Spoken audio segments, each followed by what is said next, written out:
মিথ্যা চুরির অভিযোগে মাকে ফাঁসানোয় খেপে গিয়ে চারুকে ঘাড় ধাক্কা দিয়ে বাড়ি থেকে বের করে দিল সোনা। হ্যাঁ বন্ধুরা, আমরা এমনটাই দেখতে পাবো অনুরাগের ছোঁয়া ধারাবাহিকের আগামী পর্বগুলোতে।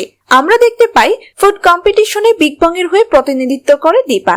ইভেন্টের ফার্স্ট রাউন্ডেই দীপার দুর্দান্ত পারফর্ম করে এবং বিগ বং তাদের খাবার দিয়ে সকলের মন জয় করে নেয়। সবাই দীপার হাতের রান্নার প্রশংসা করতে থাকে। তবে একের পর এক রাউন্ডে জিততে থাকলে দীপাকে চক্রান্ত করে ফাঁসিয়ে দেওয়া হয় মিথ্যা চুরির অভিযোগে। আর এই পুরো ঘটনার পেছনে হাত থাকে চারুর, কারণ চারু, অলি এবং সূর্যর জীবন থেকে দীপাকে দূরে সরানোর জন্য এই চক্রান্তটাই করে।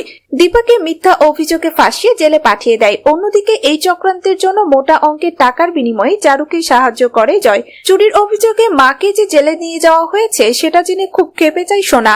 সোনা বিশ্বাস করতে পারে না তার মা চুরি করতে পারে, কিন্তু সোনা কিভাবে মাকে নির্দোষ প্রমাণ করবে সেটাও বুঝতে পারে না। অন্যদিকে চারু রাত্রিবেলা ফোনে জয়ের সাথে কথা বলে এবং কথা বলার এক পর্যায়ে চারু জয়কে বলে, খবরদার কেউ যেন বুঝতে না পারে যে এসটি চুরি করেনি। মনে রেখো, এসটি কে অলি এবং সূর্যর জীবন থেকে দূরে সরানোর এটাই একমাত্র উপায়। অলি তার মাকে একেবারেই সহ্য করে না, আর এই সুযোগে আমি দীপাকে সারা জীবনের জন্য দূরে সরিয়ে দেব। ইভেন্টে যত রকমের প্রমাণ ছিল সব লোপাট করে দিতে হবে, যাতে পুলিশ কোনো প্রমাণ না পায়। এদিকে আড়ালে দাঁড়িয়ে সব কথা শুনে চমকে যায় সোনা এবং সোনা খেপে গিয়ে চারুকে ঘাড় ধাক্কা দিয়ে বাড়ি থেকে তাড়িয়ে দেয়। তো বন্ধুরা, তোমরাও কি এটাই চাও যে এভাবেই যেন চারুকে ঘাড় ধাক্কা দিয়ে তাড়িয়ে দিয়ে দীপাকে নির্দোষ প্রমাণ করে সোনা? তোমাদের কি মতামত কমেন্টে জানাও, আর পরবর্তী আপডেট পেতে অবশ্যই আমাদের চ্যানেলটি সাবস্ক্রাইব করে সাথেই থেকো।